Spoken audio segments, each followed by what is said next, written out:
বলো তো তোমাদের মধ্যে সর্বোত্তম কারা? নবীজি হাদিসের মধ্যে সর্বোত্তম ব্যক্তি কাদেরকে বলেছেন?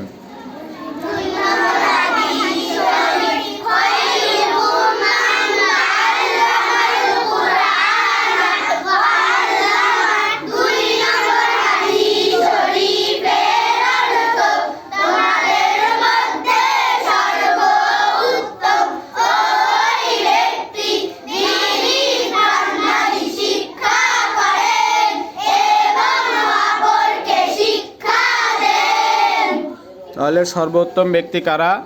যারা কোরআন মাজিদ শিক্ষা করে এবং অপরকে শিক্ষা দেয়।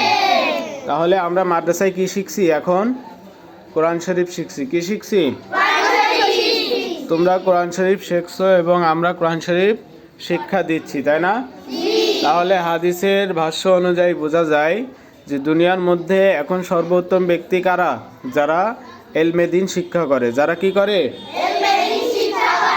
যারা কোরআন শরীফ শিক্ষা করে। কি শিক্ষা করে?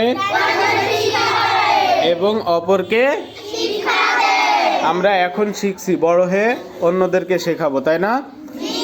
আল্লাহ আমাদের সকলকে তৌফিক দান করুন। সকলে বলা আমিন।